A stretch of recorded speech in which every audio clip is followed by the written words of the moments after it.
Sero माझा काळ तुझी या चिंतने हो हो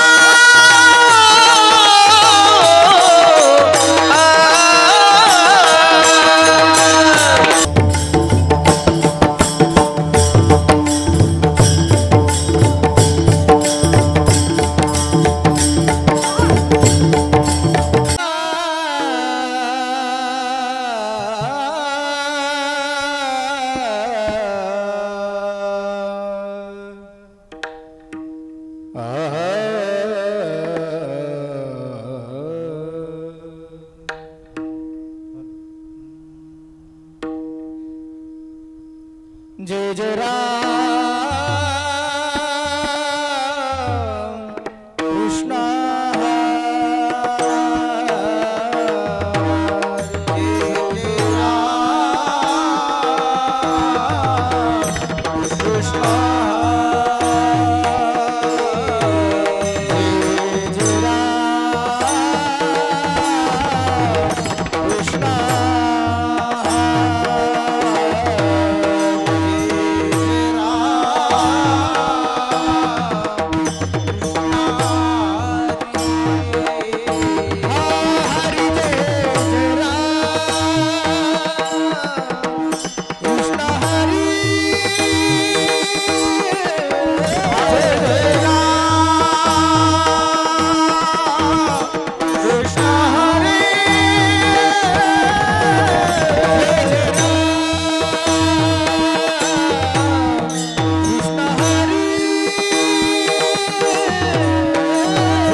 तव आहे प्रारब्धा आधी देह तव आहे प्रारब्धा आधी देह तव आहे प्रारब्धा आधी देह तव आहे प्रारब्धा आधी याचा मिकाशन वाऊभा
देह तव आहे प्रारब्धा अधीन, याचा मिकाशीन वाहू भार. सर्व माझा काळ तुझी या चिंतने, काया वाचा मने इच्छितसे. लाभ तो न दिसे याहुनी दुसरा, अनेक दातारा येणे जन्मे. सर्व माझा काळ तुझी या चिंतने, काया वाचा मने इच्छितसे. तुका म्हणे आलो सोसीत संकटे, मी माझे ओखटे आहे देवा.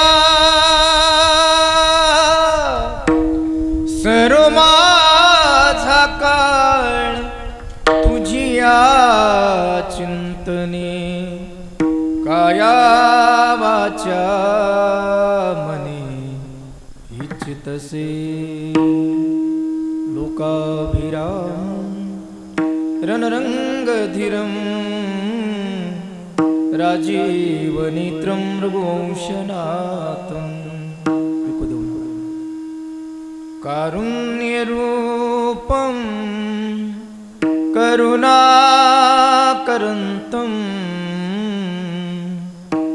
श्रीरामचन्द्रं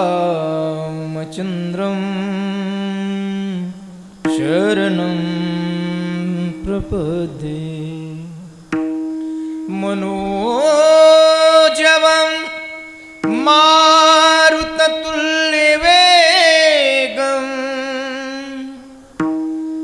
जितेन्द्रियं बुद्धिमता वरिष्ठं. वातात्मजं वानरयूथमुख्यं, श्रीरामदूतं शरणं प्रपद्ये. प्रथम नमन करो गणनाथा, उमाशंकराची या सुता. चरणावरी हेवो निमाथा, साष्टांगता दंडवत.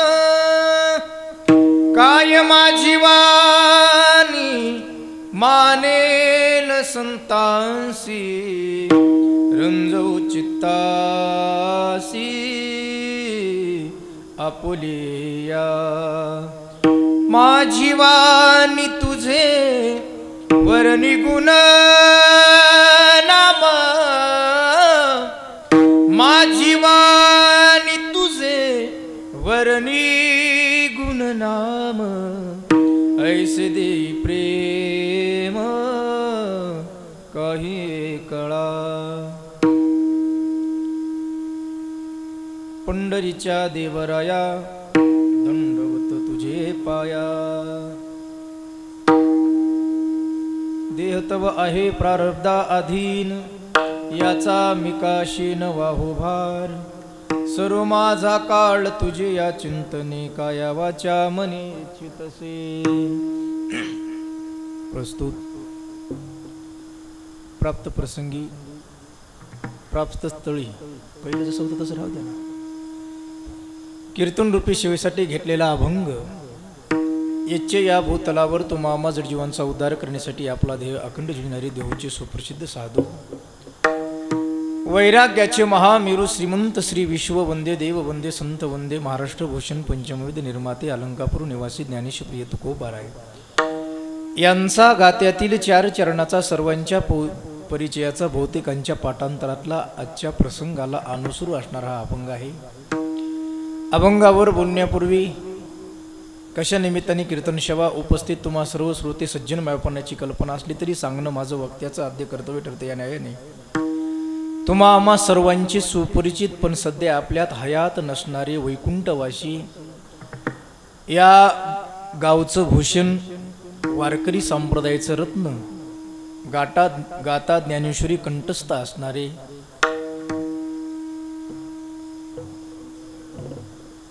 हरिभक्तीपरायण सोपन काका महाराज शेळके भारसावडेकर यांना आपल्यातून जाऊन आज 16 तारखेला गेले ना,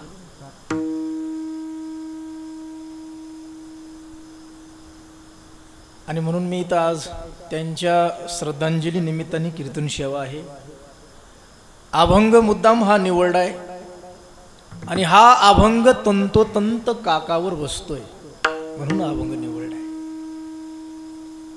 खरं तर एवढं सुंदर काकावर विवेचन केलेले ज्ञानेश्वरीचे पुरावे वव्या देऊ देऊ त्यांच्या पुढं आम्ही बोलणं म्हणजे झडीत मोड धरण्यासारखं आहे।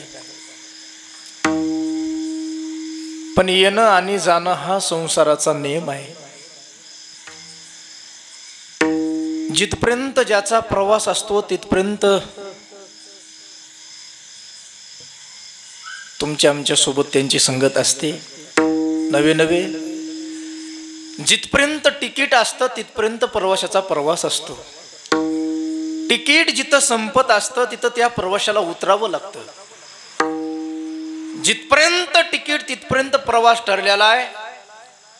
तिकीट संपलं उतरावंच लागतं कुणीही असो, कारण या बाबतीमध्ये वशिलेबाजी चालत नाही। बाकी कुठेही वशिला चालतो, पण मरण या क्षेत्रामध्ये आजपर्यंत वशिला चालला नाही आणि पुढेही चालणार नाही। चालला असता तर आपल्या हिंदुस्थान मधले रती महारथी गेलेत नसते आहे का?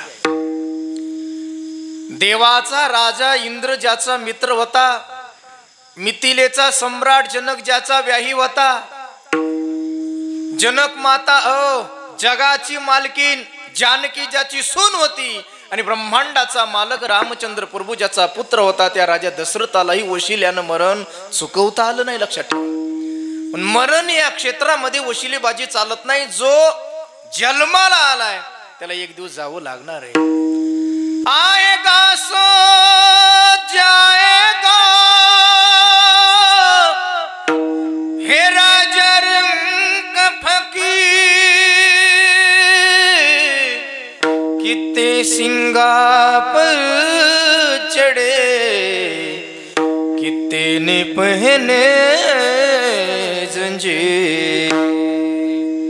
आजपर्यंत कितीतरी रती महारथी आले आणि गेले महाराज, कारण संसाराचा नियम आहे नैसर्गिक, जावं लागणार आहे। संसार या शब्दाचा शब्दशः अर्थ सांगताना संसार हा शब्द मराठीमध्ये 2 शब्दापासून जन्माला आला। सम अधिक मिळून संसार, सम अधिक सार मिळून झाला संसार। याचा अर्थ असा आहे सम्यक सरती इति संसार। सम्यक शब्दाचा अर्थ होतो चांगल्या प्रकारे आणि सरतीचा अर्थ होतो सरकणे। लक्षात ठेवा, चांगल्या प्रकारे सरकणे ज्याच्यात आहे त्याचं नाव संसार आहे, सरक नाही। आणि क्षणाक्षणाला सरकणं चालू आहे। अति परिचयामुळे आमच्या लक्षात येत नाही, तो भाग वेगळा आहे। अति परिचयामुळे आमच्या लक्षात येत नाही, नाहीतर क्षणाक्षणाला आमचं सरकणं चालू आहे। तुम्हाला उदाहरण द्यायचं झालं, लहानपणी लेकरू जसं असतं तसं तारुण्यात नसतंय, आणि तारुण्यामध्ये असतं तसं म्हातारपणात नसतंय। लहानपणी कुणाचंही लेकरू असू द्या, 2-2.5 वर्षाचं गुडगुडीत लेकरू, हातात खुळखुळा, गालाला काजळा सुटीला, वरचे 2 दात आलेले, हसलं की गाळाला खड्डा, कसे कुरुळे कुरुळे केस, असं गोर गुमट लेकरू अंगणात दिसलं, अख्खं गाव त्या लेकराची येऊन पप्पी घेताय का?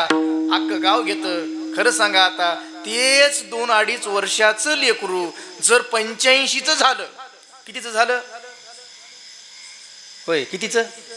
85 झालं. कुणी असं म्हणतंय का बाबा पप्पी द्या, इकडे या? कुठली पप्पी? म्हातारी थोबाड बघत नाही बरं का. याला सरक न म्हणतात, हे मी सांगत नाही. कैसा विपरीत झाला तोच देह नव्हे तुझा. आणि म्हणून ज्ञानोबारायने या देहाधिक संसारे म्हटल्याला याला सुद्धा. याचं कारण आहे 6 अवस्था आहेत आमच्या देहाच्या, आणि 6 अवस्थेच्या वतीने आमचं सरकणं चालू आहे. 6 अवस्थेच्या वतीनं. हो, जायते, आस्ती, वर्धते, विपरिणमते, अपक्षयते आणि विनशती, या 6 अवस्थेच्या वतीने आमचं सरकणं चालू आहे का? 6 अवस्थेच्या वतीने. मग अति परिचयमुळे आमच्या लक्षात येत नाही. राहू दे, नको लावू, नको लावू. नाही, काय गरज नाही, राहू दे. असं आपण शेतकरी दिवसभर 6 अवस्थेच्या वतीनं सरकणं चालू आहे सद्गुरू महाराज. आणि म्हणून हे जायचंय प्रत्येकाला, याच्यात वशिलेबाजी चालत नाही. मी नेहमी सांगत असतो की तरी गेले महाराज, कोणीच राहिलं नाही. तुम्ही आम्ही सुद्धा जाणार आहेत. एक पहा तसा एकाची दहने, सावध त्या गुन्हेगारे नव्हा. प्रत्येकाला जायचंय. फरक एवढाच आहे, तुमच्या आमच्या जाण्यात आणि साधू संतांच्या जाण्यात फरक एवढाच आहे. तुम्ही आम्ही मरताना रडतोय आणि महात्मे मरत असताना हसतात. फरक एवढाच आहे. ते मरताना का हसतात याचं कारण आहे, ते मरणाला मरण समजत नसतात, तर मरणाला प्रवासाचा पूर्ण विराम समजत असतात सुदामराव आहे का. म्हणून ते मरत असताना महात्मे कधीच रडत नाही, उलट ते मरणाची वाट पाहतात. तुमचं आमचं वेगळं आहे. आमचे काम पाठीमागं राहतात आणि आमचं मरण जवळ येतंय. महात्म्यांचं तसं नसतंय. महात्म्यांचं सगळं संपलेलं असतंय आणि म्हणून ते मरणाची वाट पाहतात. म्हणून मरताना ते हसत हसत जातात, कारण त्यांना माहित आहे एक दिवस जायचंय, पुढचा प्रवास ठरलेला आहे का. हे वस्त्र जुनं झालं, फाटलं की टाकून द्यावं लागतंय, दुसरं घालावं लागतंय. तसंच आहे महाराज. हो, म्हणून महात्मे मरताना हसत हसत जगाचा निरोप घेतात. हसत हसत मरणाला मरण समजत नसतात. पुरावा देतो, पुरावा. श्रीमंत घर, 100 एकर जमीन, अर्ध्या एकरात वाडा, एकुलता एक मुलगा, तरणा-बाण, 17-18 वर्षाचा मुलगा. काय झालं कुणास ठाऊक, अचानक गतप्राण झाला. अख्खं गाव धावून आलं. तुळतुळ तुळतुळ करत होतं. एकुलता एक लेकूर होतं, गोरगोमट होतं आणि गुणाचंही होतं महाराज. अख्खं गाव रडत होतं. ओक्सा बोक्षी गावकरी रडत असताना त्याच गावामध्ये एक भगव्या वस्त्रातला संन्यासी महात्मा जातोय. बघितलं तर प्रचंड गर्दी जमलेली आहे. महात्मा जवळ गेला. प्रत्येक जण रडत होतं. विचारलं, दादा आप पुरे गाव वाले लोग, बच्चे से बुड्ढे तक पुरे गाव वाले क्यों रोते हो? तेव्हा गावकऱ्यांनी उत्तर दिलं, बाबा आमच्या गावातल्या श्रीमंताचा एकुलता एक मुलगा, त्याचं लग्नही झालं नाही, अचानक गेला. असं आहे म्हणजे? हो. त्या महात्म्यानं सहज विचारलं, दादा अख्खं गाव ज्याच्यासाठी रडतंय, ती लेकरू त्याच्या मायबापाला एकुलता एक म्हणतात. गाव ज्याच्यासाठी रडतंय त्या मायबापाची अवस्था काय असेल? गावकऱ्यांनी सांगितलं, बाबा पुढे जाऊन बघा. मायबाप बसलेले डेड बॉडीच्या जवळ. तो महात्मा भगव्या वस्त्रातला जवळ गेला. मायबाप ओक्साबोक्षी रडत होते. महात्म्याला राहवलं नाही आणि महात्म्यानं हात जोडून त्या मायबापाला बोलायला सुरुवात केली, क्यूजी क्या हुआ, क्यों रोते हो? डबडबड्या डोळ्यानं बापानं सांगितलं, बाबा हमारे कुल का वारिस एकलौता बेटा, उसकी शादी भी नहीं हुई थी बाबा, गुजर गया. वैसा बुरा मत बोलो जी, गुजर गया बाबा, बुरा मत बोलो, गुजर गया बाबा. त्या बापानं सांगितलं, महाराज बुरा मत बोलो, बुरा मत बोलो. किती वेळापासून लेकरू मरून पडले. डॉक्टरनं सांगितलं आता याचं बाकीचं सगळं उरका, तुम्ही सांगताय वैसा बुरा मत बोलो, वैसा बुरा मत बोलो. तेव्हा त्या महात्म्यानं हात जोडून उत्तर दिलं, सांगितलं, ओ सोया था जमीन पर, ओ सोया था जमीन पर, आप कहते हो गुजर गया, अरे होता अपने सफर में, आज अपने घर चला गया आहे का. आणि म्हणून मरणाला मरण समजत नसतात, मरणाला प्रवासाचा पूर्ण विराम समजत असतात. वैकुंठवासी काकांचं तिकीट 16 तारखेपर्यंत होतं. तिकीट संपलं आणि म्हणून ते इहलोकाची यात्रा उरकून परलोकात गेलेले आहेत. पण त्यांनी त्यांचा शेवट त्यांच्या पद्धतीनं गोडच केलेला आहे. कारण शेवटच्या श्वासापर्यंत नाम चिंतनाशिवाय दुसरं काही त्यांना सुचलंच नाही। हे बाकीचं कर्मावर आहे। त्या दिवशी गुरुजीनं सांगितलं कर्मान्वय, कर्माने घाला घातलाय, पण काकांनीच आपला शेवटचा दिवस शेवटच्या श्वासापर्यंत भगवंताचं चिंतन करून गोड केलाय, यात तीळ मात्रही शंका नाही। विठाला आणि जे जे आपल्या प्रारब्धामध्ये आहे ती भोगावंच लागते, प्रत्येकाला भोगावं लागते, याच्यात कुणी सुटला नाही। काहींना वाटतं आम्ही रात्रंदिवस देवाचं चिंतन करतो, काहींना प्रश्न पडतो महाराज, काही माणसं ज्या दिवशी अंतविधीच्या दिवशी सुद्धा बोलतात, एवढा मोठा महात्मा होता, रात्रंदिवस कीर्तन भजन सगळं नामचिंतन असताना सुद्धा काकाच्या जीवनामध्ये असा प्रसंग का यावा? आज सध्या एवढा काळ आहे, हा सोशल मीडियाचा जमाना आहे, आताच्या सध्याच्या परिस्थितीमध्ये जर काकाची तब्येत चांगली असती, त्यांनी कीर्तन जर चांगले केले असते तर मला वाटतं ते मराठवाड्यातले सध्याचे टॉपचे कीर्तनकार असते महाराज। सोशल मीडियाचा जमाना आहे, पण एवढा असताना एवढे ज्ञानेश्वरी गाथा या दोन्ही ग्रंथासारखे संपूर्ण हे ग्रंथ मुकोद्गत होते महाराज। त्या दिवशी लाड गुरुजी सांगत होते की आमच्या पाठामध्ये टॉपच्या 10 मध्ये आमच्या दोघाचा नंबर होता। किती विद्वत आहे महाराष्ट्रामध्ये। अर्जुन महाराज लाड गुरुजींसारखा विद्वान सध्या तरी आपल्या परिसरात कुणीच नाही, आणि त्यांच्या मुखातला शब्द आहे की आमच्यापेक्षाही पुढचे काका होते, आम्ही त्यांच्या मागं होतो, पण आम्हाला हयात असताना आमच्या माणसाचं महत्व कधी पटतच नाही। समाजाचा स्वभाव आहे, समाज जिवंत महात्म्याला रडवतो आणि तो महात्मा गेल्यानंतर त्याच्यासाठी ढसा रडतो, हा समाजाचा स्वभाव आहे। जिवंत असेपर्यंत आम्हाला त्यांचं महत्व कधी पटत नसतं आहे का? कारण अति परिचय असला, अति परिचय झाला महत्व राहत नसतंय, परिचय अति झाला, अति परिचय म्हणून ते अति परिचयात अवज्ञा। हयात असताना आम्हाला महत्व पटलं नसेल, पण शेवट गोड झाला ऐकायला। मी बाहेर इकडं कीर्तन असलं की आमच्या पवन दादामुळं सुदामरावच्या घरी जायचं, पण जेव्हा जेव्हा मी काकाचं दर्शन घेतलं, जेव्हा जेव्हा काकाला बोललो, खरं सांगू काकाला त्या बाकीच्या आजाराचं काही टेन्शन नव्हतं, चिंता सुद्धा नव्हती, तिकडं लक्ष सुद्धा नव्हतं, पण जेव्हा जेव्हा भेट होईल तेव्हा तेव्हा परमार्थिकच चर्चा होईल ऐका, परमार्थिक चर्चा, बाकी काहीच बोललं नाही। हो, परमार्थिक चर्चा, हा अभंग असा आहे, हे चिंतन असं आहे, हे असं होतं, ही चाल अशी असली पाहिजे। कधी कधी ते हे लावून देत होतं युट्यूबला, मला 1-2दा फोन करून विचारलं, मला हे अभंग कोण्या महात्म्याचा आहे? मला सांगावं लागलं हे नामदेव महाराजांच्या गात्यातला आहे। म्हणजे दुसरं चिंतन चिंतन चिंतन दुसरा विषयच नव्हता महाराज, आणि ज्याचा एकमेव विषय नारायण आहे त्याला बाकीच्याची काही गरजच नसती महाराज। विषय येतो त्यांचा झाला नारायण, नावडी जनधन माता पिता। पण खरं सांगू प्रारब्धानुसार कर्मानुसार त्यांना ते सगळं भोगावं लागलं, शारीरिक दुःख आहे का, पण शेवट निश्चित गोड झाला। आणि त्याही पेक्षा सांगतो, ज्या मुलासाठी रात्रीचा दिवस दिवसाची रात्र हाडाचं काढ रक्ताचं पाणी करून राब राब राब बाप बैलासारखा राबतो, तो बाप म्हातारपणात वाळलेल्या भाकरीसाठी सध्या रडतोय। माझ्या मोबाईल मध्ये पुरावा आहे, 2 मुलं असताना गेली 4 दिवसापासून म्हातारे मायबाप 4 दिवस झालं उपवाशी आहेत। माझ्या मोबाईल मध्ये पुरावा आहे। सध्याची परिस्थिती, सध्या कलियुग आहे महाराज, पोटची लेकरं नाव घेत नाहीत, सेवा तर दूर राहिली, पोटची लेकरं सुद्धा म्हातारपणात मायबापाचं नाव घेण्यात घराच्या बाहेर हाकलून द्यायला लागलेत। पण काय भाग्य आहे महाराज काकांचं, ह्या भावंडांनी शेवटच्या श्वासापर्यंत काकाला पोटच्या लेकरासारखं सांभाळलं महाराज, पोटच्या लेकरासारखं आम्ही बघितलंय।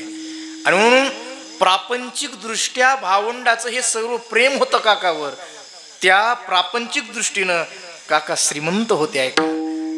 आजही असं वाटत नाही ते गेलेत म्हणून, आजही त्या खोलीमध्ये गेल्यानंतर असं वाटतं ह्या बाजावर इथं त्या वाटोवर ते बसलेले आहेत, पण ते आज गेले।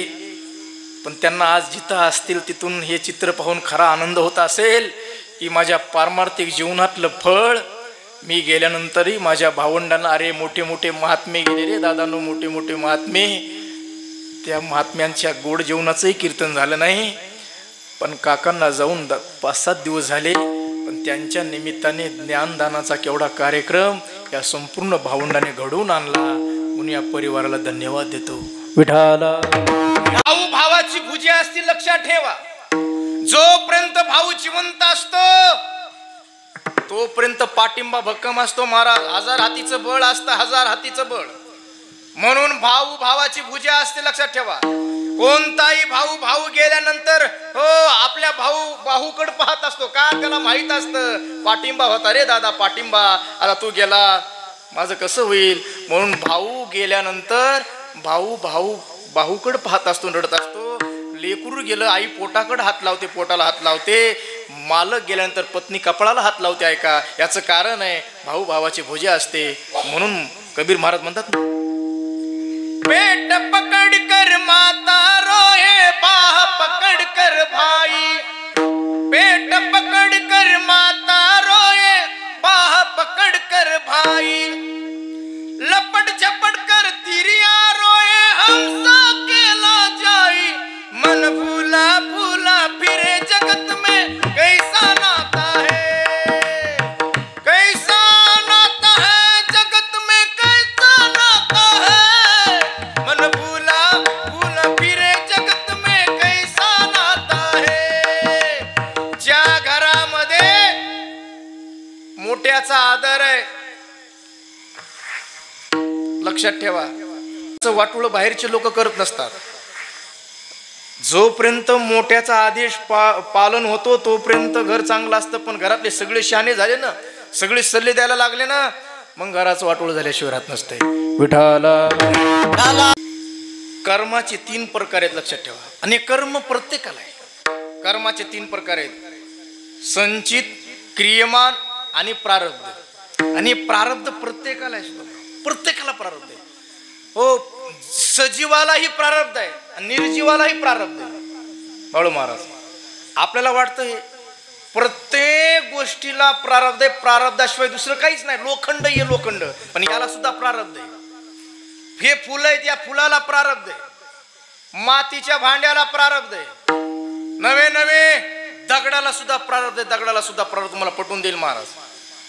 10 फूट दगड मधून तोडला, 2 तुकडे केले, 5 फुटाचा एक तुकडा आणि दुसरा 5 फुटाचा, दोन्ही तुकडे काय करायचे म्हणून एका तुकड्याची मूर्ती केली.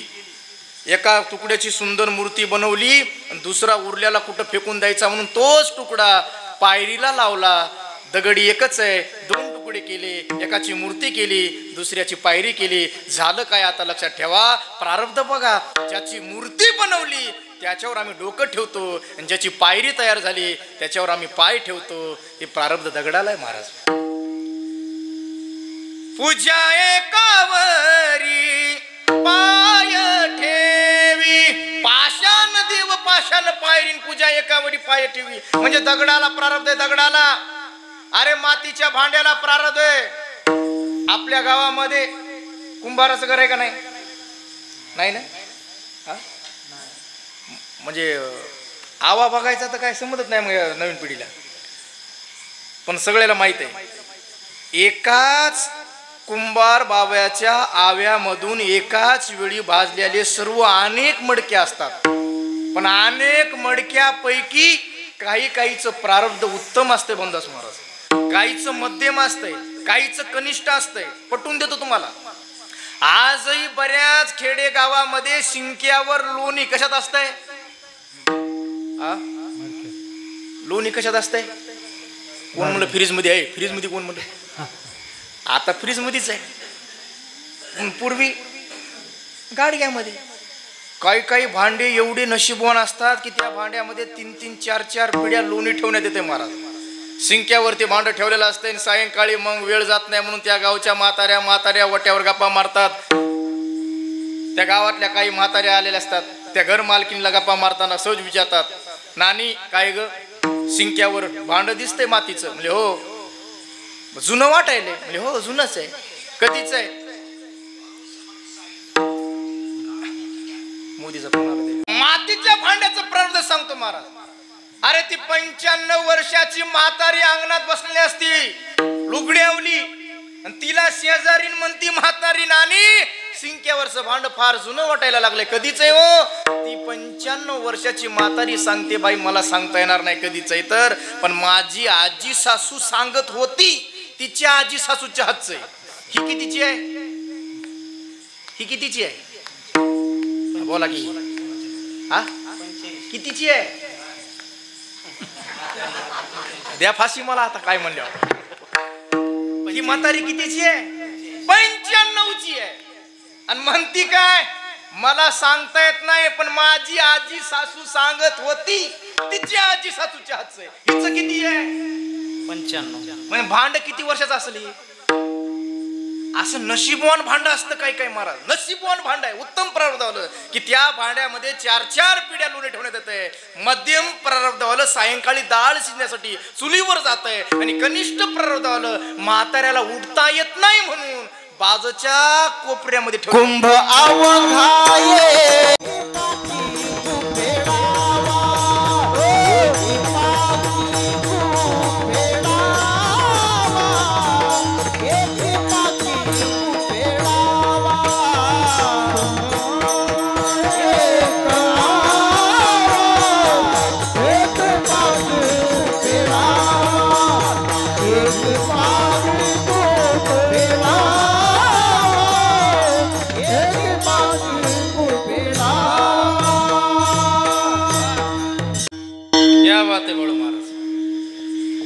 दुसरे एक प्रमाण आहे. आई से भिन्न भिन्न साठे केले प्रारब्धानी वाटे, केले प्रारब्धानी वाटे हो, केले प्रारब्धानी वाटे.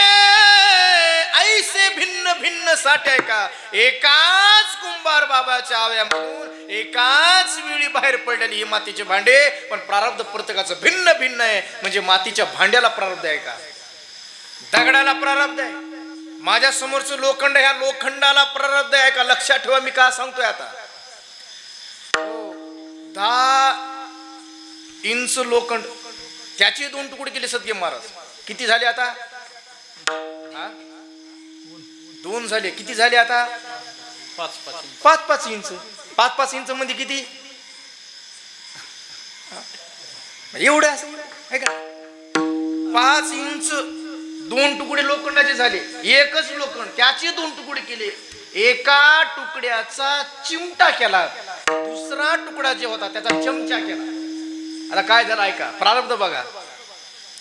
चिमटा और चमचे से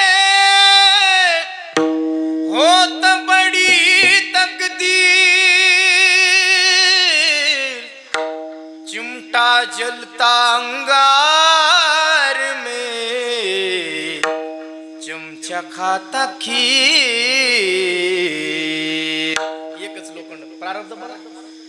ज्याचा चमटा केला ते दिवसभर हॉटेलमध्ये गरम गरम निखारे उचलायला लागला, चमचा दिवसभर बासुंदी मध्ये मजा मारायला लागलाय. म्हणजे लोखंडाला प्रारब्ध आहे. अरे जाऊ द्या दादा नो, तुम्ही रोज पाहता हायवेवर घर तुमचे, काही काही प्रेत काय सजलेले असतात महाराज. माझ्या देशातला एखादा नौजवान गेला, देशाचं रक्षण करता करता जर त्याचा शहीद झाला तर त्याला ज्या गाडीतून गावाकडे घेऊन येतात ती गाडी सुद्धा फुलांनी सजवलेली असते महाराज. ज्या रस्त्यानं ती गाडी निघाली तो रस्ता फुलांनी सजवलेला असतो. जिथं अंत्यविधी करायची ती स्मशानभूमी सजवलेली असते महाराज. अरे ती डेड बॉडी फुलांनी सजवलेली असते, चेहरा सुद्धा दिसत नाही एवढं सजवलेलं असते ते प्रेत दादा.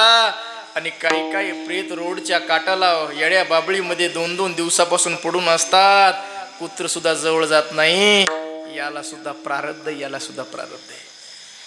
किसी की लाश पर फूलों की लड़ी है, तो किसी की लाश बिगर कफन की पड़ी है.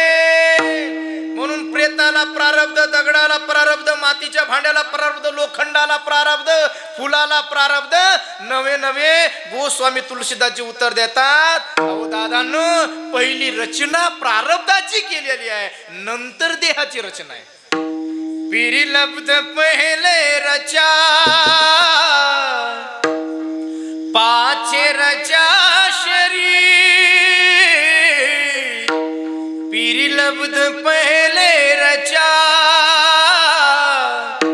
पाचे रचा शरीर.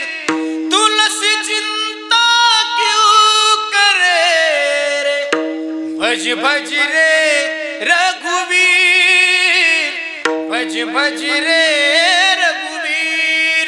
पहिली रचना आमच्या प्रारब्धाची झालेली आहे, आणि जसं जसं प्रारब्ध तयार आहे तसं तसं आमच्या शरीराला भोगावं लागणार आहे, हे लक्षात ठेवाय का. माझं हे पटत नसेल तर तुमच्या भाषेत सांगतो, पुढे जातो, काळजी करू नका. आपल्याला 25-30 मिनिटात उरकायचे, बरोबर आहे का नाही. सदगी महाराज, आपल्या परभणी जिल्ह्यात रेल्वे कधी आली मला माहित नाही बरं का. तुम्हाला आठवते का? तुमच्या आधी आलेली, तुमच्या आधी आलेली नाही रेल्वे. पण ते म्हातारे म्हातारी माणसं सांगतात कधी कधी, महाराज म्हणले आपल्याकडे रेल्वेच नव्हती. मग पहिल्यांदा ते पूर्वी काही जेसीबी नाही, टिपर नाहीत, गाड्या नव्हत्याच ना त्या. म्हणजे गिट्टी खडक कशावर आणायचा, बैलगाडीनं, रेड्यावर, बैलावर. मग ती गिटी आतरायची, त्याच्यावर सगळं ते दबाव टाकायचा. सगळं झाल्यानंतर मग ते लोखंडाचा रूळ अंतरण्यात यायचा. रूळ आतरल्यानंतर काही दिवसानं सगळं काम झालं की तिथे तिकडचे साहेब लोक होते पहिले, आपल्याकडे नव्हते. कृष्ण महाराज कुठले होते, हा डोनाल्ड काय तर ट्रम्पच्या गावचे होते, तात्याच्या गावचे. ते दिसायला तांबडी, केस बुरी, कपडे काळे होते त्याचे. तिकडचे ते इंग्रज अधिकारी आल्यानंतर त्यांनी ते हिरवा झेंडा दाखवायचा, आणि त्याचा हिरवा झेंडा दिसला की मग ते इंजन पळायचं असं सांगतात. रुळ अंतरल्यात येतात. मग कुठे कुठे त्या रुळाला वळणही असतात, असतात का नाही, रुळाला वळण असतात. इंजिन ड्रायव्हर किती हुशार असला तरीही, आणि त्यानं ठरवलं एवढं मोठं वळण घेऊन तिकडं परभणीला गेल्यापेक्षा, इकडून परभणीला पोखर्णी मार्गे गेल्यापेक्षा, एवढं वळण घेऊन गेल्यापेक्षा इथून मधून उमरी मार्ग गेलेलं चालत नाही का, असं जमत नाही का, करून बघावं. जमतंय का त्याला, जमतंय का, हा होय जमतंय का, का जमत नाही. इंजिन ड्रायव्हर हुशार आहे, मनात विचार केला एवढं मोठं वळण घेऊन तिकडे गेल्यापेक्षा मधून जाऊ जमत नाही. का जमत नाही, आता इंजिन ड्रायव्हरच्या हातात नाही, तर इंजिन रुळाच्या अधीन. जिकडं रूळ तिकडे इंजिनला जावं लागतं. तसंच आहे आमच्या जीवनामध्ये सुद्धा. आमच्या प्रारब्धानुसार सुख दुःख लिहिले आलंय महाराज. जसं जसं आमच्या प्रारब्धामध्ये सुख दुःख लिहिले आलंय तसं ते भोगावंच लागतंय. पण आमचं दुःख भोगण्याची इच्छा नसते, तरी दुःख भोगावं लागतं. याचं कारण तुकोबारे म्हणतात, दादांनो, अरे देह हा प्रारब्धाच्या अधीन आहे, म्हणून दुःख भोगावं लागतंय.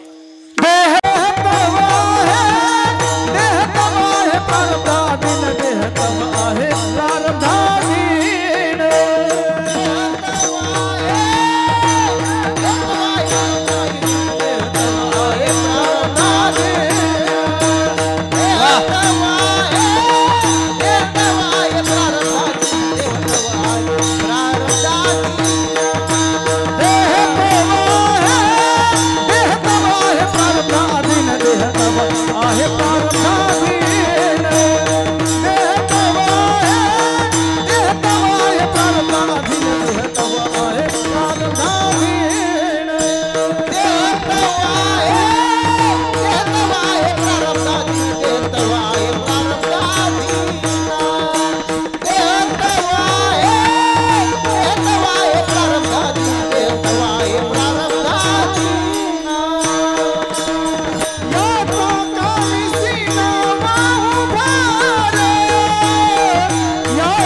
माझा काळ तुझिया चिंतने सर्व माझा काळ तुझिया चिंतने सर्व माझा काळ तुझिया चिंतने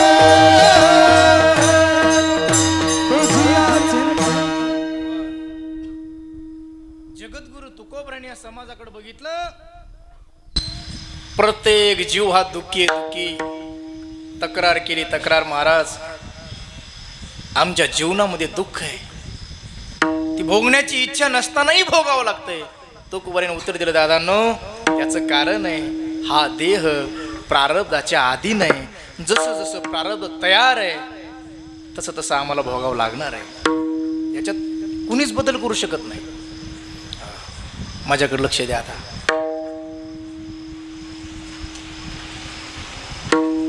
घडणाऱ्या घटनेमध्ये बदल होत नसेल तर त्या घटनेबद्दल चिंता करावी का?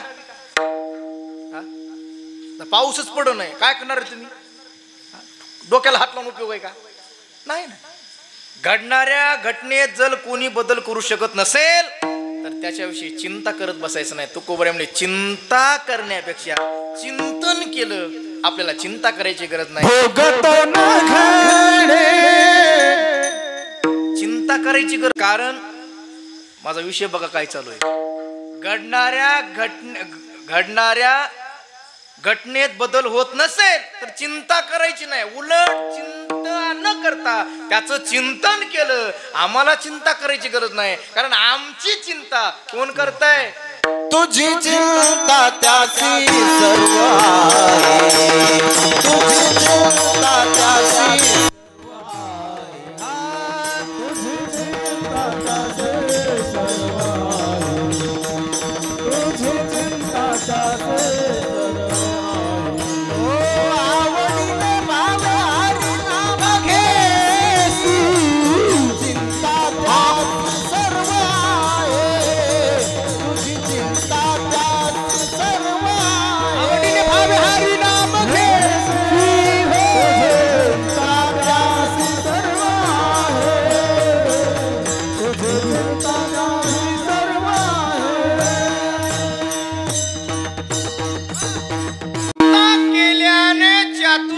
नाश होतो हे मी सांगत नाही.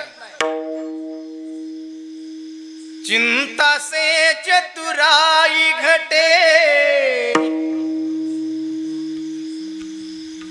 दुख से घटे शरीर, पाप से घटे लक्ष्मी, कह गहे दास कबीर, कह गहे दास कबीर. चिंता से चतुराई घटे, चिंता केल्याने चातुर्याचा नाश होतो. अजून दुःख से घटे शरीर, सतत दुःखामध्ये असेल तर शरीराचा नाश होतो. पाप केलं लक्ष्मीचा नाश होतो आहे का? आणि म्हणून तुकोबाराय विचार करतात, घडणाऱ्या घटनेत बदल करू शकत नसेल तर कुणीच करू शकत नाही महाराज. जगाच्या बापाला सुद्धा बदल करता आला नाही ना. केलेलं कर्म जगाच्या बापाला भोगावं लागलं. अरे आंधळ्या मायबापानं दिलेला श्राप, श्रावण बाळाच्या आंधळ्या मायबापानं दिलेला श्राप ब्रह्मांडाच्या मालकाच्या बापाला सुद्धा चुकला नाही. लक्षात ठेवा. तुम्ही जसं केलं तसं भोगावं लागतंय, जसं कर्म आहे आपलं. म्हणून बाकी कोणाला घाबरा अथवा नका घाबरू, पण कर्माला घाबर जा, कर्माला. कारण त्याचा हातोडा पडला ना, ते बघत नाही. हरिभक्त पराय नाही गायक आहे हो का एखादा महात्मा आहे अजिबात नाही. नामा मने कर्म रेखा देवाधिका चुकेना, देवाधिका चुकेना, देवाधिका चुकेना. नामा मने कर्म रेखा देवाधिका चुकेना, देवाधिका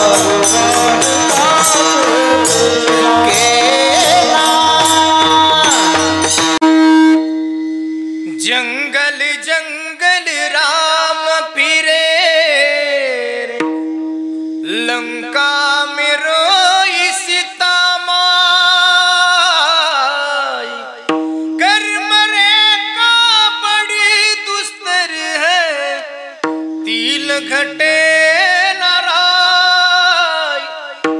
घटे नाराई.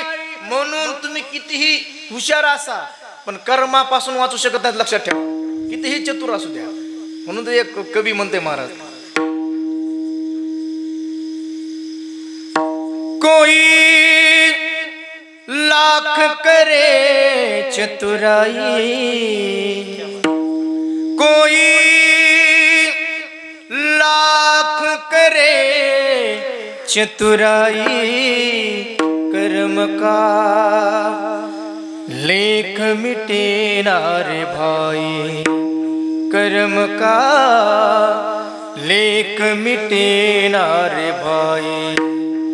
जरा समझो इसकी सच्चाई, जरा समझो इसकी सच्चाई, कर्म का लेख मिटे ना रे भाई. मी कर्मावर बोलतोय, कर्मावर लक्षात ठेवा. कोणी असू द्या, तुम्हाला पटवून देतो अजूनही. एका वेळी आईच्या पोटी जन्मलेले एकाच वेळी जन्मतात, त्याला इकडे आमच्या इकडे काय म्हणतात? जुळेच म्हणतात ना. तिकडे त्या गंगेच्या पलीकडे आवळे जवळे म्हणतात. आपले बरोबर आहे ना, आवळे जवळे ते जुळे एकच. एकाच वेळी जन्मले, एकाच क्वार्टरवर, एकाच हॉस्पिटलमध्ये, एकाच डॉक्टरकडे, सगळं एकाच वेळी. सगळं लहानाचं मोठं झाले, एकाच शाळेत शिकले, एकच मास्तर, एकच गाडी पवन. पण प्रारब्ध बघा दोघांचं भिन्न कसं आहे. अरे एकाच वेळी जन्मल्याने पण प्रारब्ध एक एसीच्या रूम मध्ये दिवसभर फाईलवर सह्या करतं आणि दुसरं परभणीच्या स्टँडवर दिवसभर हमाली करतं. अरे प्रारब्ध प्रत्येकाचं भिन्न आहे दादा, लक्षात ठेवा. प्रत्येकाचं भिन्न आहे. काही काय म्हणतात महाराज त्याचाही दिवस एकच, आमचाही दिवस एकच. ते त्या टायमाला जन्मलं, आम्ही एका टायमाला जन्मलो, मग त्याचं बघा कसं झालं ना आमचं बघा कसं झालं. खरं सांगू का, 1000 गाई कळपात चरू द्या, किती 1000 गाई कळपात चरू द्या, वासरू सोडा, वासरू कधीतरी ढवळीचं वासरू पिवळीला लागते का? हो म्हणा की. कोण म्हणलं मसुड्याला लागलं म्हणून? अरे 1000 गाई कळपात चरू द्या, प्यायला वासरू सोडा. 999 डावलताना आपल्याच आईच्या काशाला लागतं तसं. अरे 150 कोटी जनता झाली तरी कर्म कर्त्यालाच पकडतं, लक्षात ठेवाय का.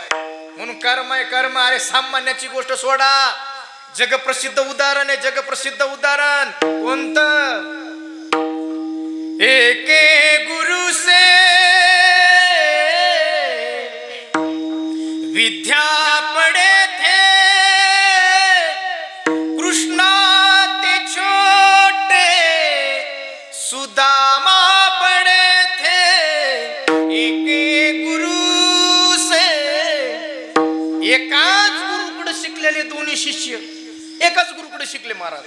पण प्रारब्ध बघा दोघांचं. एक दरबारातून बाहेर पडला तर बालदार, चोपदार, किसनराव ललकारे द्यायचे. काय म्हणायचे? राजाधिराज महाराज कृष्णचंद्र पधारे. दुसरं सकाळी सकाळी एखाद्याच्या दारामध्ये झोळी घेऊन गेलं तर लोक दार बंद करायचे आणि पुढे सरक म्हणायचे. ऐका, अरे एकाच गुरुचे शिष्य होते. प्रारब्ध बघा दोघांचे भिन्न भिन्न आहे. प्रत्येकाचं प्रारब्ध तयार केलेलं आहे. जसं जसं प्रारब्धामध्ये सुख दुःख लिहिलंय ते प्रत्येकाला भोगावं लागते दादा. अरे एका ब्रह्मांडाच्या, हो, एका सम्राटाची एकुलती एक मुलगी, दुसऱ्या सम्राटाची सून आणि ब्रह्मांडाच्या सम्राटाची महाराज पत्नी असताना सुद्धा 14 वर्ष वनवासामध्ये उशाला दगड घेऊन झोपावं लागलं. अरे त्यांना कर्म चुकलं नाही, तुमचं आमचं कुठं घेऊन बसलात आहे का विठाला? काही माणसं स्वभाव काही कुरकुर करतात. माणसं कुरकुर कुरकुर म्हणतात महाराज. कुरकुर कसे करतात म्हणले महाराज? म्हणजे काय? अहो म्हणले आम्ही रोज देवपूजा करतो, देवाला पाणी घालतो, बरं आषाढी वारी तिकडं कीर्तन भजन सगळं करतो, आणि हे रोज लईजिम खेळत येते गावात. लईजिम खेळणं कळते की?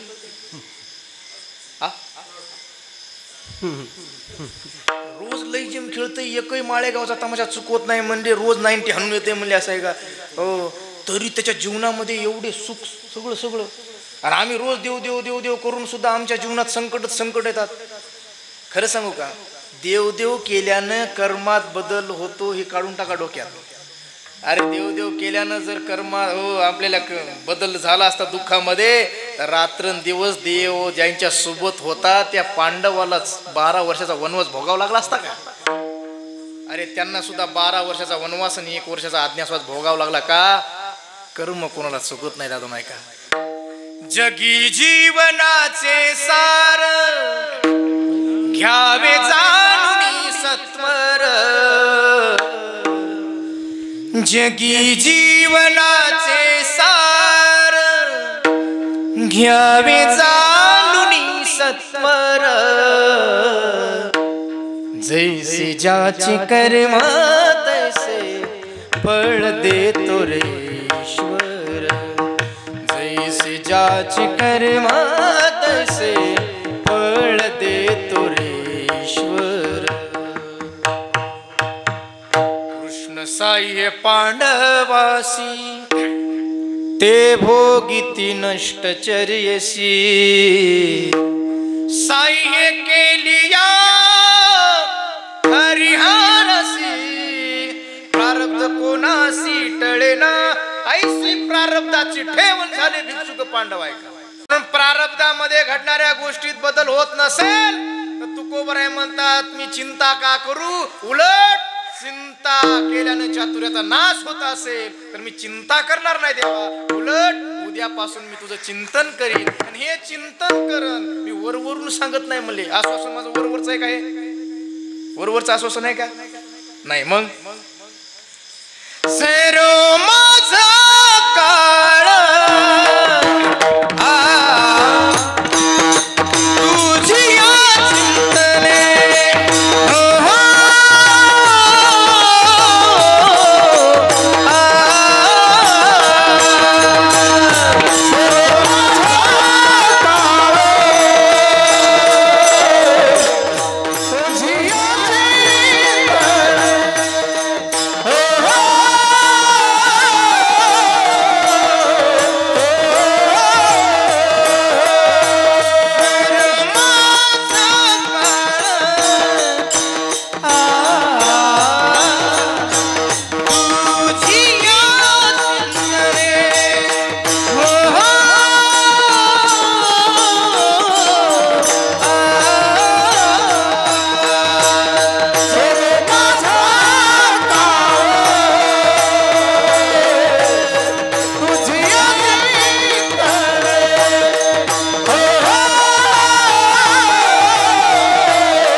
चिंता करणार नाही देवा, उलट उद्यापासून चिंतन करीन. झालं गेलं गंगेला. उद्यापासून माझं संपूर्ण आयुष्य तुझ्या कशात जाईल? गांजा फुकण्यात. कशात? हो मामा, हा चिंतनात. भजनात जाणार आहे का नाही? हो. आणि काही काही संकल्प करतात बरं का, काय काय संकल्प. आज काही झालं तरी, पाऊस पडलं काय नाही पडलं काय तरी सुद्धा आज आपण काकाच्या या श्रद्धांजलीच्या कीर्तनाला हजेरी लावायचीच असा संकल्प काय काय करतात महाराज. दिवसभर ठरवलेलं असतंय, आता आजचं कीर्तन सोडायचंच नाही ठरवलेलं असतंय. पण मधीच निघाल्या मेवणीचा फोन येते, दाजी म्हणजे काय यावंच लागतं इकडं. तिथून वापस जाते महाराज. हे संकल्प केला होता, कसा केलता?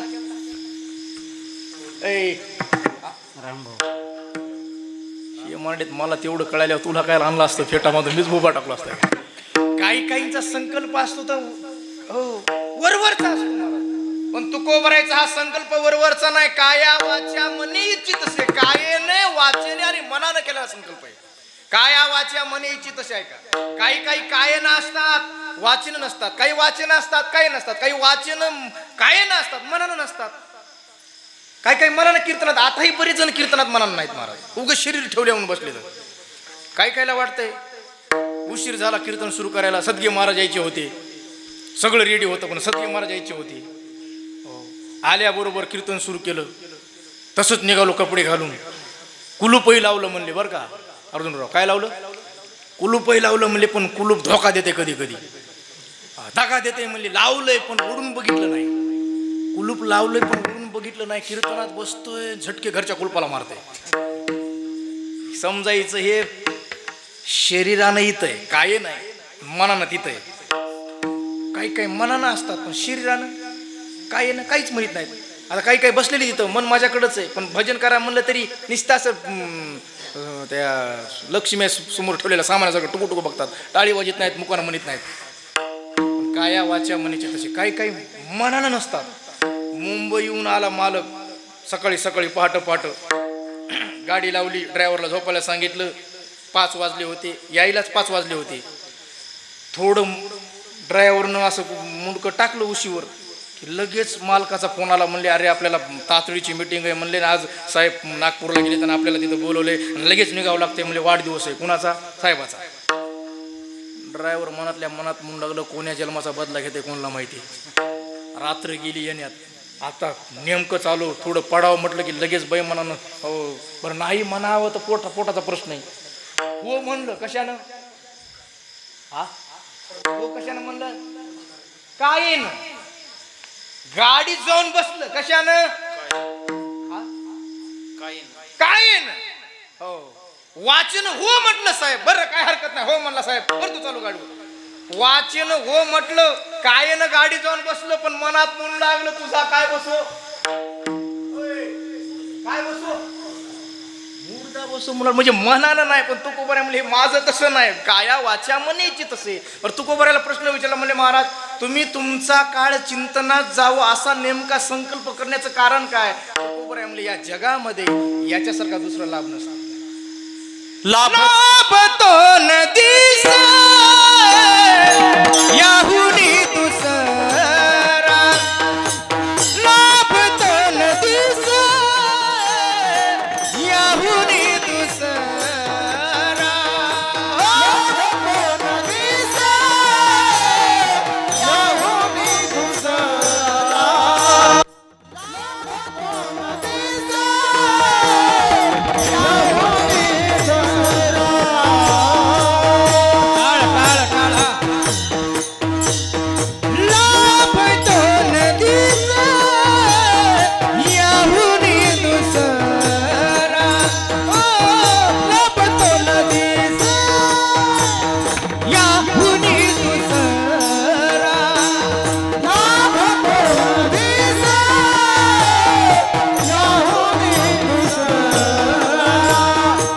लाभ तो न दिसे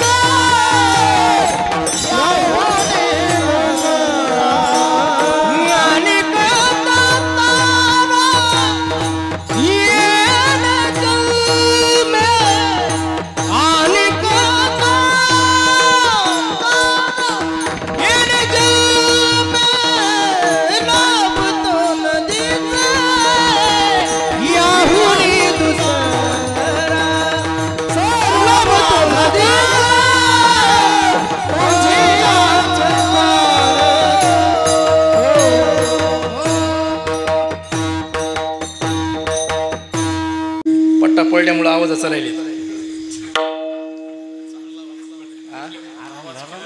पट्टा पडल्यामुळे आवाज चालले. कृष्णा महाराज बोटही चालले. सध्या घरी रिवाज जोरात चालू आहे. जगातला सर्वात श्रेष्ठ लाभ जर कोणता असेल ना महाराज जीवनातला तर देवाचं चिंतन. याच्यासारखा लाभ दुसरा कोणताच नाही. आम्हाला लाभ कोणता वाटतंय? आम्ही लाभ कशाला म्हणतो? चांगली पोरगी मिळाली, काय झाला? मिळणार आहे, काळजी करू नका आता. चांगली सुंदर बायको मिळाली, काय झाला? हा, लाभ. बोरला पाणी लागलं, काय झाला? लाभ. सासरवाडी भक्कम मिळाली, काय झाला? लाभ. हो, आम्ही हे व्यावहारिक जीवनामध्ये प्रापंचिक दृष्टी आमचा लाभ वेगळा आहे. पण संतांना जर विचारलं ना महाराज, तर संतांच्या दृष्टीनं हो लाभ वेगळा आहे. लाभ आणि हानी प्रापंचिक दृष्ट्या जर विचार केला तर वेगळा आहे, आणि परमार्थिक दृष्ट्या जर विचार केला लाभ हानी कशाला म्हणायचं. ऐका हो, हे मी सांगत नाही महाराज. एकदा जा तिकडं भगवान श्रीकृष्णाकडं, सुदामरावकडं, बरं का? सुदामराव तुम्हाला माहिती आहे सगळ्याला. सुदामजीची जर प्रापंचिक दृष्ट्या परिस्थिती जर बघितली तर कशी होती? कशी होती? 18 विश्व दारिद्र्यानं भरलेलं जीवन होतं महाराज सुदामजीचं. 18 विश्व दारिद्र्यानं भरलेलं जीवन. काय मैत्री होती, काय मैत्री होती महाराज. अरे एका वर्गामध्ये शिकलेले होते, एका खोलीत अभ्यास केला, एका डब्यात जेवण केलं, एवढे लंगुटियार मित्र होते.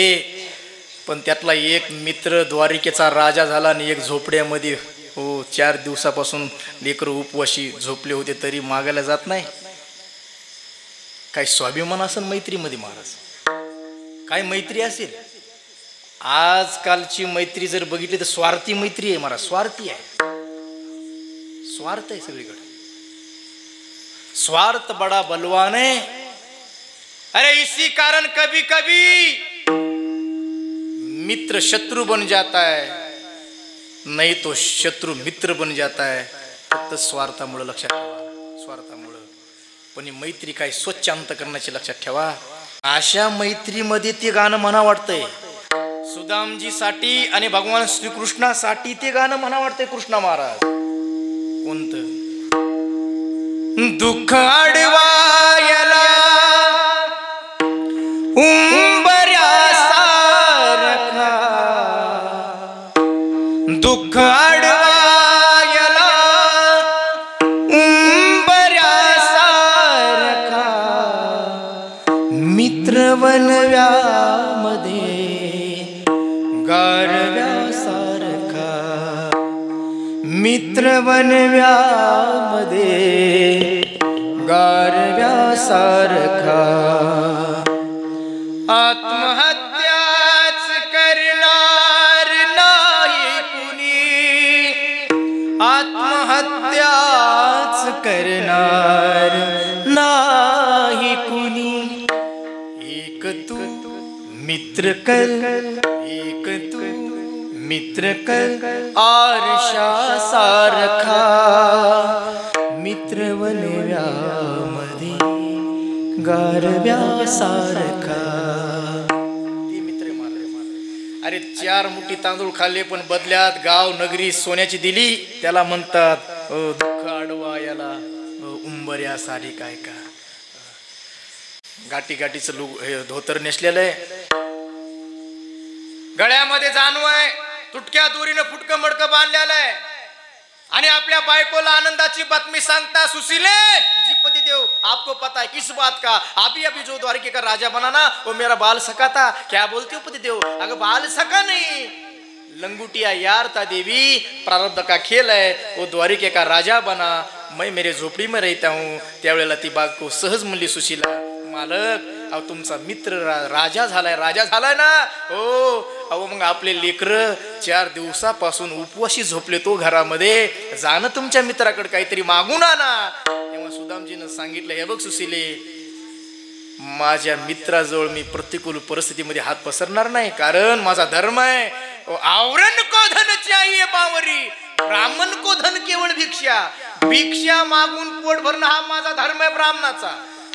मी देवापुढे हात पसरणार नाही. बायकोला माहित होता मालकाचा स्वभाव, आणि म्हणून तिनं सांगितलं, मालक बरं मागायला जाऊ नका, पण ते राजा झालाय, मुख्यमंत्री झालाय, शुभेच्छा द्यायला तरी जा ना, भेटायला जा. तेव्हा सुदामजीने सांगितलं, सुशीले तुला माहित नाही, शास्त्र सांगतं मित्राच्या घरी मित्रानं रिकामी हातानं जायचं. हा काय करायचं? जायचं एवढं तरी घेऊन जायचं. काय?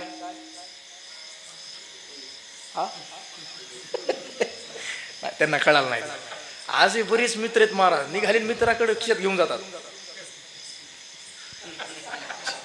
रिकाम्या हाताने जायचं नाही. मित्राच्या घरी मित्राने रिकाम्या हाताने जायचं नाही. गुरुच्या घरी शिष्याने रिकाम्या हाताने जायचं नाही. कीर्तन संपल्यानंतर कीर्तनकाराच्या सुद्धा पाया पडताना रिकाम्या हाताने पाया पडायचं. पण इथं कोणी दक्षिणा देणार, कारण दक्षिणासाठी कोणी आलंच, सगळे काकासाठी आलेत महाराज. शास्त्र सांगते म्हणजे मित्राच्या घरी मित्राने रिकाम्या हाताने जायचं नाही. तूच सांगतेस 4 दिवसापासून लेकर उपोषी झोपलेत, घरात उंदीर मेला तरी धान्याचा दाना नाही, कसं जायचंय? ती म्हणली मी व्यवस्था करते ना. 4 घरचे महाराज पोहे, सुदामजीचे पोहे सांगते, कोणी तांदूळ सांगते. 4 घरचे मागितलं, याचं कारण आहे तिला माहित होतं आपला मालक काही झाला तरी ब्रह्मांडाच्या मालकाला संसारातलं दुःख सांगणार नाही. पण तो चतुरा, तो सूर्यमणी आहे. ते हा सगळं बघितल्यानंतर, गटुडं बघितल्यानंतर स्वतः देवाच्या लक्षात येईल, अरे माझ्या सुदामाच्या घरामध्ये मुठभर तांदूळ सुद्धा नाहीत, 4 घरचे मागून आणलेत, यातले काही तुटले आलेत, काही पिवळे आहेत, काही काळे आहेत, काही लाल आहेत, असे म्हणून देवाला कळण ते 4 घरचे मागून आणलेत. म्हणून एवढं बघून तरी देवाला दया येईल, काहीतरी देतील. म्हणून त्या सुशीलेनं महाराज 4 घरचे तांदूळ गोळा केले, गटुड्यात बांधले, गटुडं सुदामच्या जवळ दिलं. सुदामजी जगाच्या मालकाच्या भेटीला निघाले, पण जाताना नामचिंतन होतं महाराज. चले श्याम सुंदर से मिलने सुदामा, चले श्याम सुंदर से मिलने सुदामा, गाते चले मन में हरे कृष्ण रामा, चलत चलत पहुंच गए द्वारकापुर धामा. सगळ्यांना माहित ऐकलेले आपल्याला. अरे द्वारपालो कन्हैया से कह दो कि दर पे सुदामा करीब आ गया है. भटकते भटकते न जाने कहां से तुम्हारे महल के करीब आ गया है. अरे जेव्हा द्वारपाल ब्रह्मांडाच्या मालकाला माहिती देत होता, मालक आजपर्यंत द्वारपालाची ड्युटी करतो, पण आजच्या सारखा दरिद्री भिकारी कधी बघितला नाही. पायाला फोड आलेत, गाठी गाठीचं धोतर आहे, जानू गळ्यामध्ये आहे, डोक्याला मळकट पेटा, हातात काठी आहे, तुटक्या दुरीनं फुटकं मडकं बांधलेलं आहे. पण गळ्यामधलं जानू सांगतंय ते नक्की एखादा ब्राह्मण असावा.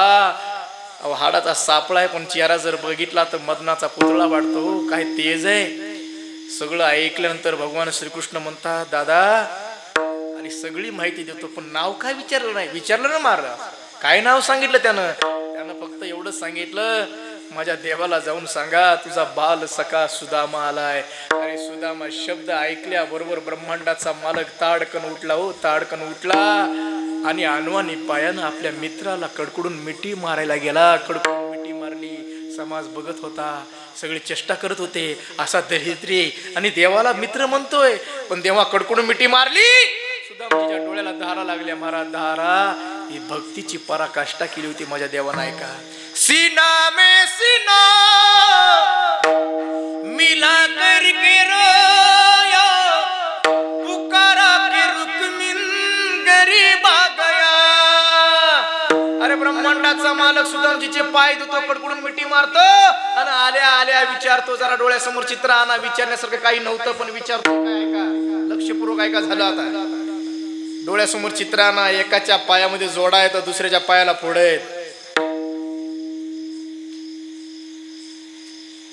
एकाच्या कमरेला पितांबर आहे तर दुसऱ्याच्या कमरेला फाटकं धोतर आहे. एकाच्या गळ्यामध्ये नवरत्नाचा हार आहे तर दुसऱ्याच्या गळ्यामध्ये तुटक्या दोरीनं फुटकं मडकं आहे. एकाच्या डोक्यावर सोन्याचा मुकुट आहे, दुसऱ्याच्या डोक्यावर मळकट फेटा आहे. एक मदनाचा पुतळा आहे तर दुसरा हाडाचा सापळा आहे. पण एवढं चित्र बघून देव सुदामजीला म्हणता, सुदामा मेरे सखा कैसे हो. डोळ्याला धारा लागल्या सुदामजीच्या आणि डबडबल्या डोळ्यानं सुदामजीनं हात जोडले आणि अति नम्रतेने ब्रह्मांडाच्या मालकाला उत्तर दिलं, मानो या मत मानो लाला, लेकिन तेरी कसम खा के कहता हूं, पूरी दुनिया में तेरे सुदाम जैसा धनवान दूसरा कोई नहीं है. देवाला अश्रू आवरले नाही महाराज, कडकडून मिठी मारली आणि डबडबड्या डोळ्यानं सुदामजीला विचारलं, कैसे हो धनवान, कैसे धनवान सुदामा. लाला, धनवान की परिभाषा भूल गया. सांदीपानी ऋषि गुरुदेव विद्या पढ़ते समय क्या कहते थे बच्चों लोग, संपत्ति संपत्ति नहीं, विपत्ति विपत्ति नहीं. भगवान को भूल जाना यह सबसे बड़ी विपत्ति है और भगवान को याद करना ये सबसे बड़ी संपत्ति है. तो लाला तेरी कसम खा के कहता हूं रे, विद्या पढ़ते गए उस दिन से आज तक तेरे सुदाम का तेरे याद के बिना एक दिन भी नहीं गया रे लाला. बोल मेरे जैसा धनवान दूसरा कौन हो सकता है. मी का सांगतोय का, अरे ब्रह्मांडाच्या मालकात त्या चिंतनात जाणाऱ्या काळाला तुकोबाराय म्हणतात, या जन्मातला हा सर्वश्रेष्ठ लाभ आहे महाराज, सर्वश्रेष्ठ लाभ आहे. लाभ तो नदी से याहुनी दूसरा, लाभ तो नदी याहुनी दूसरा, लाभ तो नदी से याहुनी दूसरा, लाभ तो नदी से याहुनी दूसरा.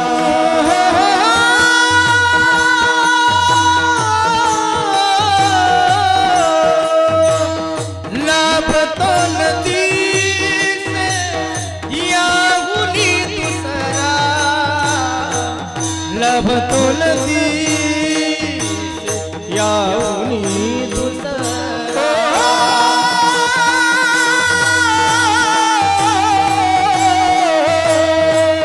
लाभ तो नदी से याहुनी दूसरा, लाभ तो नदी से याहुनी दूसरा. अनेक दातारा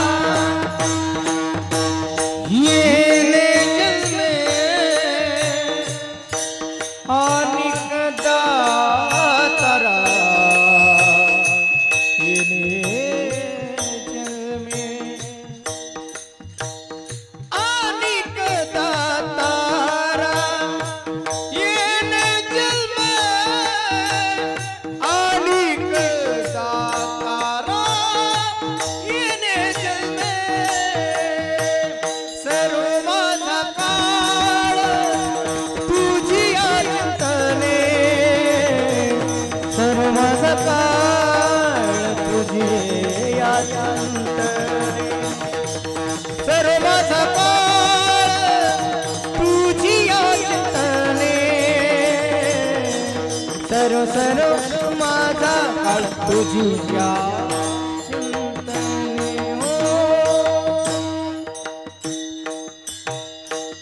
या जन्मातला सर्वश्रेष्ठ लाभ जर कोणता असेल तर तुझ्या चिंतनात जाणाऱ्या काळाला लाभ म्हटलंय. याच्या पुढचं सांगतो आणि शेवला पूर्ण इकडे लक्षात. तुम्ही रोज ऐकलेले का नाही, रोज रोज ऐकले का नाही, काय लाभ आणि हानी. लाभ कशाला म्हणायचं, हानी कशाला म्हणायचं. देवाचा विसर याला काय म्हणायचं, पुढचं फक्त बोलत नाही. हानी आणि लाभ, हानी विरुद्ध हानी, हानी विरुद्ध लाभ आणि लाभ विरुद्ध हानी. मग लाभ कशाला म्हणायचं, देवाचा आठव याला लाभ म्हणायचं. हानी विसर म्हणून आम्ही रोज ऐकतो का नाही, विसरली तया थोर झाली हानी आणि पचतील खानी. हरी हरी न म्हणता तया थोर झाली हानी. वाद तसे बोंब कोणी नायकती कानी. मग हानी विसर देवाचा पडायला हानी म्हणायचं आणि लाभ त्याचा आठव त्याला लाभ म्हणायचं. म्हणून तुकोबारे म्हणतात, माझा तुझ्या चिंतनात काळ जाणार आहे आणि याच्यासारखा जगातला या नरदेहातला दुसरा लाभ नाही. आणि खरं सांगू देवा, तुला वाटत असेल अरे तुकोबारायांनी अख्खं आयुष्य उभं आयुष्य भजन चिंतनात घातलं. अरे शिंक जांभळी खोकाला इतका वेळ वाया गेला. दिनरजनी हाची धंदा गोविंदाचे पवाडे अष्टही प्रहर 12 मास निरंतर. एवढं चिंतन भजन करून सुद्धा तुकोबरायला गावाच्या बाहेर हाकलून दिलं. मंबाजीनं कपडे फाटेपर्यंत बदललं. तुला वाटत असेल देवा तुझ्यावर मी दोष देईल, पण खरं सांगू का तुझा तीळ मात्रही दोष नाही. खरं सांगू आजपर्यंत जे संकट सोसलेत ना याच्यात तुझा काही तीळ मात्र दोष नाही. हे सगळा दोष माझ्या कशाचा आहे? मी माझे ओकटे आहे देवा. तसं काकानंही देवाला हात जोडून विनंती केली असन देवा. अरे बालपण सुद्धा ज्ञानोबाईच्या सानिध्यात गेलं रे. आळंदीच्या 25 किलोमीटरच्या पंचकृषीमध्ये मधुकरी मागितली. मागून मधुकरी नित्य वाचावी ज्ञानेश्वरी असं जीवन काकाचं होत आहे का? ज्ञानेश्वरी कुणालाही मुकोद्गत होत नाही दादा. त्याच्यासाठी ज्ञानोबाईंची कृपा लागते. आज बरीच माणसं आहेत आम्हाला बाकी सगळं पाठ होईल, पण ज्ञानोबाईंची ज्ञानेश्वरी म्हणजे साक्षात ज्ञानोबा आहेत. साक्षात ज्ञानोबा आहे. अरे संपूर्ण वेदाचा सार भगवान श्रीकृष्णानं गीतेत टाकला आणि गीतेतलं सर्व ज्ञान ज्ञानेश्वरीमध्ये महाराज. गीता ही म्हणजे सामान्याची नाही, सोमुखे आपण सांगितो श्री विष्णू. गीता हा प्रश्न अर्जुनीची आहे का? अरे जे गीतेत आहे ते ज्ञानेश्वरी मध्ये लक्षात ठेवा, पण जे ज्ञानेश्वरी मध्ये आहे ते मात्र गीतेत नाही. एवढा महान ग्रंथ ज्ञानोबाईंचा ज्ञानेश्वरी आहे आणि ते कोणी आयडिया गैऱ्याचं काम नाही पाठ करणं. ज्ञानेश्वरी सारखा ग्रंथ आणि तुकोबराईच्या गात्यासारखा ग्रंथ ज्या महात्म्यानं मुकोद्गत केला होता तो महात्मा सामान्यानं लक्षात ठेवा. अरे एवढे कष्ट केले. मधुकरीचा प्रसाद. खरं सांगू मधुकरी काय करते सुदामराव? मधुकरी काय करते ऐका. मधुकरी झालेल्या ज्ञानाचा कधी अहंकार येऊ देत नाही, लक्षात ठेवा. म्हणून मधुकरी मागणं काळाची गरज असते. कधीच गर्व नाही. एवढं सगळं ज्ञान असताना सुद्धा कधी तीळ मात्र गर्व आम्हाला कधी दिसला नाही महाराज, कधी दिसला नाही. अरे आता 2-3 टिपणं पाठ केलेला कीर्तनकार सुद्धा कोणाला मोजत नाही, पण गाता ज्ञानेश्वरी गीता हे सर्व मोठे मोठे ग्रंथ मुकोद्गत होते, पण कधी कोणाला आरेकऱ्याची भाषा सुद्धा केलेलं लक्षात ठेवा. एवढं मोठं महान व्यक्तिमत्व आपल्या गावातलं होतं, पण प्रारब्धाचा खेळ आहे. खरे सांगू आणि ते प्रारब्धामधलं दुःख भोगावंच लागतंय, भोगावंच लागतंय. ते आज जरी नाही भोगलं तर पुढच्या जन्मात व्याजासहित भोगावं लागतं. म्हणून महात्मे आपलं दुःख भोगत असतात, तक्रार करत नाहीत. मोतीराम महाराजांच्या पायातली आळी काढण्याचा प्रयत्न केला होता, पण मोतीराम महाराजांनी ती आळी काढू दिली नाही का? ते म्हणजे पुन्हा पुढच्या जन्मात माझ्या सोबत येईल, या जन्मातलं इथंच भोगू द्या. म्हणून महात्म्यांना हे येतं ना संकट, हे कर्म असतं कर्म. पण अशाही परिस्थितीमध्ये, बिकट परिस्थितीमध्ये शरीर काम करत नव्हतं, गतीची सामोरी, देह अवसानावरी, पण अशाही परिस्थितीमध्ये रात्रंदिवस भगवंताचं चिंतन चालू होतं, चिंतन चालू होतं.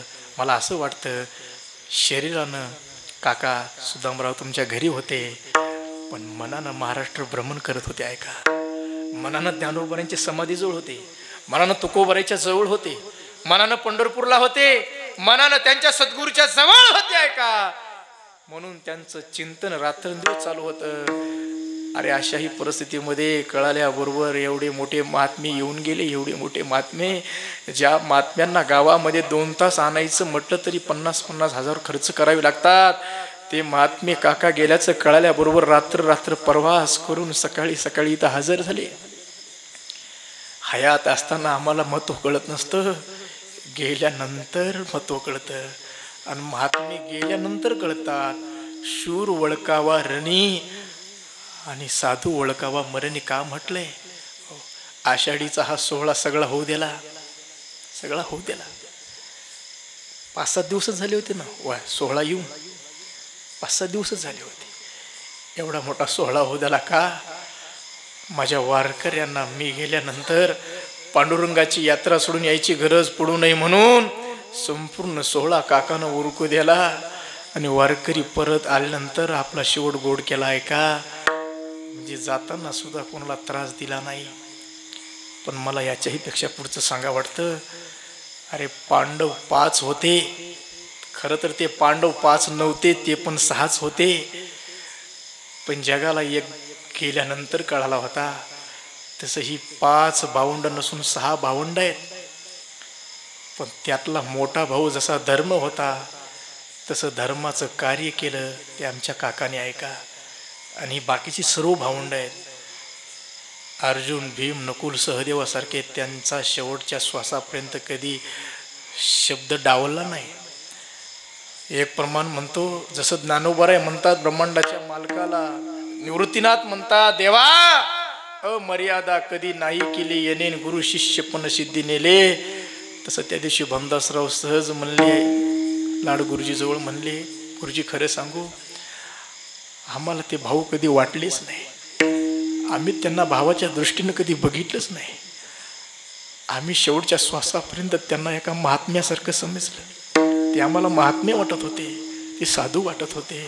आणि एवढी सेवा केली. पोटचं लेकरू सुद्धा बापाला तांब्याभर पाणी देत नाही दादा. अरे ह्या लेकरानं काय काय सेवा केली ऐका, काय काय सेवा केली. बाहेर न्यावं, माय जसं लेकराचं सगळं करते तशी ह्या लेकरांनी केलं महाराज. म्हणून मला आजही वाटतं अशा महात्म्यांचा आशीर्वाद तुम्हाला जीवनात काही कमी पडू देणार नाही, लक्षात ठेवा. फक्त एकच विनंती आहे, त्या महात्म्याला जे अपेक्षित होतं ते सगळं करा. जोपर्यंत झाडूची मूठ बांधलेली असती ना, जोपर्यंत झाडूची मूठ बांधलेली असती तोपर्यंत तो झाडू घरातला कचरा बाहेर काढत असतो, लक्षात ठेवा. अरे जोपर्यंत झाडू बांधलेला आहे तोपर्यंत ते झाडू मूठ बांधलेली असताना घरातला कचरा बाहेर काढतं. पण जेव्हा त्या झाडूची मूठ सुटते ना तेव्हा त्या झाडूचाच कचरा झाल्याशिवाय राहत नसतं, लक्षात ठेवा. तुमच्या भावाचं एकमेकावरचं प्रेम म्हणजे हे बांधलेली झाडूची मूठ आहे. आणि ती मूठ जोपर्यंत तुमची पक्की आहे तोपर्यंत तुम्ही सगळा कचरा बाहेर काढू शकता. पण एकदा का तुमची मूठ सुटली तुमचा कचरा झाल्याशिवाय राहणार नाही, एवढं लक्षात ठेवा. एवढंच बोलतो. पुन्हा एकदा या भावंडाला धन्यवाद देतो की त्या महात्म्यांच्या गेल्यानंतर सुद्धा त्यांना जशी अपेक्षित सेवा होती, पाहिजे होतं. अरे मोठं मोठं स्वप्न काय असते महाराज. अरे रती महारथी गेले पण त्यांचा गोड जेवणाचा सोहळा तर सोडून द्या, साधा 10वा सुद्धा झाला नाही, 10वा झाला नाही महाराज. काही काही माणसं एवढी श्रीमंती असतात, एवढी श्रीमंती रात्रंदिवस राबतात, एवढी प्रॉपर्टी गोळा करतात. पण मला असं वाटतं एवढी पण प्रॉपर्टी गोळा करायची नाही. तुम्ही आजारी पडल्यानंतर तुमचे मुलं डॉक्टर बोलवायच्या ऐवजी वकील बोलून आणता नाही का, एवढे गोळा करायचं नाही.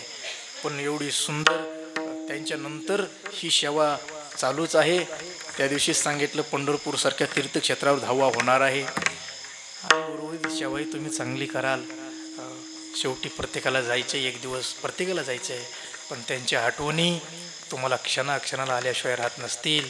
आजही त्यांचा सहवास तुम्हाला भासत असेल. पण ते महात्मे होते, ते निघेले. पण पुन्हा एकदा त्या महात्म्यानं त्यांची उर्वरित सेवा करण्यासाठी पुन्हा एकदा याच गावामध्ये, बारसावड्यामध्ये आणि याच कुळामध्ये पुन्हा एकदा जन्म घ्यावा. राहिलेली सेवा आमच्यासारख्या साधकासाठी पुन्हा एकदा करावी हीच पांडुरंगाची प्रार्थना. शेवेला पूर्णविराम. ज्ञानेश्वर ज्ञानराज माऊली तुकाराम, ज्ञानेश्वर माऊली ज्ञानराज माऊली तुकाराम. विठ्ठल जय जय विठ्ठल जय विठ्ठल जय जय. हरी हरी बोलिले लेकुरे वेडे वाकुळे करा क्षमा अपराध महाराज तुम्ही, हा नाही विचारिला अधिकार म्या बोला. का म्हणे ज्ञानेश्वरा राखा पाया पैकी करा ज्ञानदेव तुकाराम